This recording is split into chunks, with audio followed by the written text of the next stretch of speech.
E aí, galerinha da JAF, estamos voltando das nossas férias e vamos continuar aqui com os nossos conteúdos. E hoje eu convido a vocês a fazer uma recuperação paralela. Vamos rever e revisitar os nossos conteúdos do primeiro semestre. Aí nós vimos música e também vimos artes plásticas. Então eu convido vocês a, junto comigo, fazer essa revisão paralela dos nossos conteúdos de artes.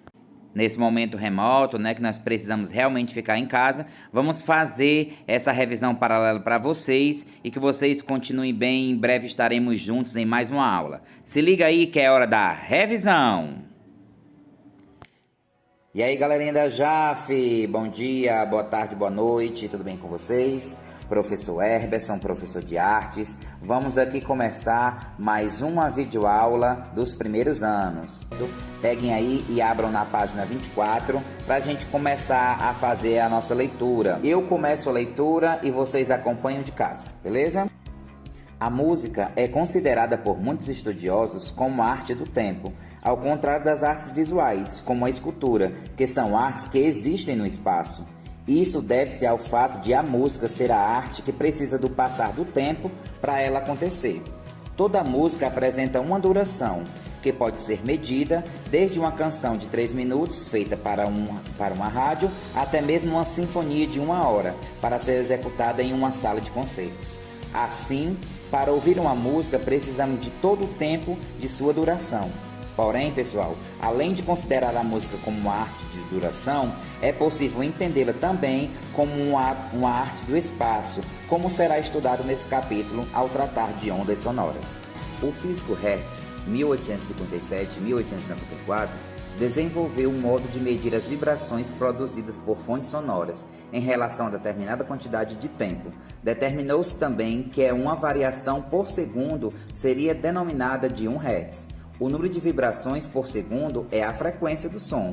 A partir daí, pessoal, foi possível constatar que quanto maior o número de vibrações por segundo gerada pela fonte sonora, maior é a frequência e mais agudo é o som que ouvimos. Aí a altura, pessoal, é uma das 4 características fundamentais dos sons que são estudados ao decorrer deste livro, que nós vamos estudar aqui na disciplina de música. As outras 3 características são elas: o volume ou intensidade, relacionado às características de dos sons serem fortes ou fracos. O timbre, relacionado à qualidade ou à coloração dos sons.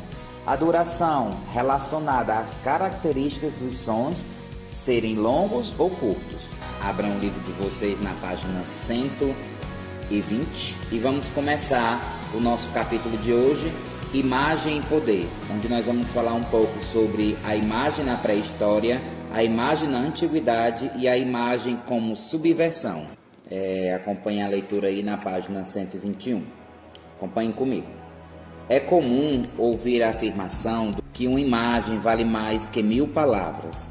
Ao dizer isso, certamente se sabe da carga de informações que uma única imagem pode ter, mesmo que não venha acompanhada de um texto. Atualmente, com o desenvolvimento da tecnologia, a ampliação do acesso à internet e, mais recentemente, a utilização das redes sociais, o uso da imagem, que já se era bastante frequente nos jornais, programas de televisão ou mesmo nos sinais de trânsito, passou a ter uma importância ainda maior. É possível perceber que a imagem exerce diferentes funções de acordo com o meio de intenção ou da sua utilização. No caso dos jornais ou outras mídias, por exemplo, ela pode se exercer uma função meramente ilustrativa ou que complementa uma leitura do texto. No caso da sinalização de trânsito, ela substitui o texto, sendo suficiente para transmitir a mensagem desejada, da mesma forma na publicidade apresentada na televisão, ou em outdoor, ou em outras mídias. A imagem também pode falar por si mesma, mas ao contrário do que acontece na sinalização, exerce uma função de atração e identificação a ser despertada no espectador. No caso da arte, a imagem adquire diferentes atribuições e possibilidades, uma vez em que a própria imagem é a sua forma de manifestação. Acompanhando aí a leitura na página 123, Imagens Reveladas. A produção de uma imagem era lenta e dispendiosa. Pode-se dizer que o ato de revelar uma fotografia carregava uma poesia, uma energia do gesto e da curiosidade. Aí vocês conseguem acompanhar também essa imagem, né? Que é a foto de uma pintura rupestre encontrada na Toca do Boqueirão do Parque Nacional da Serra da Capivara, em São Raimundo Nonato, no Piauí. Essa foto foi tirada em novembro de 2011. Aí a gente volta ao período, né, da cerca de 15 mil anos, o último período da pré-histórica, conhecido também como Neolítico. Questão de prova, então vamos ficar ligadinho, tá? Nessa próxima imagem, né, nós podemos observar que é um animal bem representado e perfeitamente desenhado. Pode-se refletir sobre a relação entre a imagem e a sua duração. É bem curioso, pessoal, que a fotografia se desgaste com facilidade em poucos anos, né? E que um desenho feito com gordura e pigmentos retirados da natureza ainda pode ser observado após milhares de anos.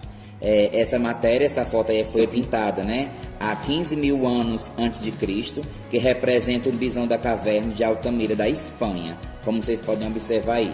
Como é interessante, né? A gente consegue observar a clareza da imagem.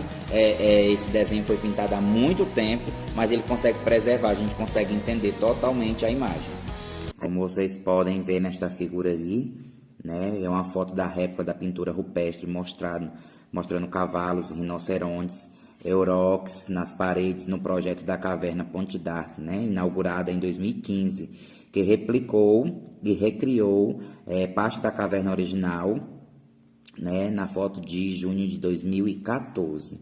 Nós continuamos a leitura do nosso texto, tá?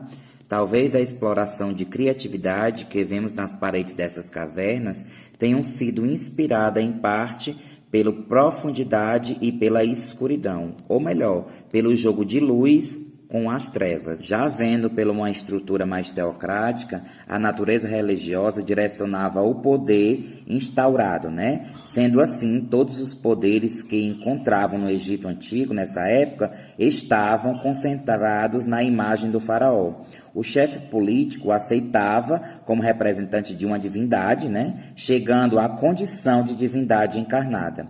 Essa relação entre o faraó e o povo do Egito justificava, portanto, todos e qualquer sacrifícios, desde que fosse assegurada a felicidade pessoal do faraó e o apaziguamento dos deuses, garantindo assim, pessoal, consequência, né? Boas consequências para ele, um bom elo entre ele e as demais divindades.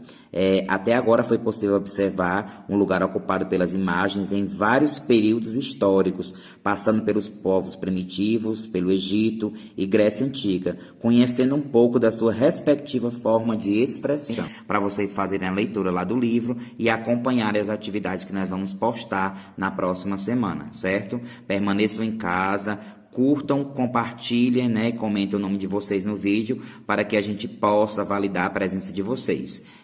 Até a próxima aula com o professor Herberson. Um abraço para vocês, bom dia, boa tarde e boa noite.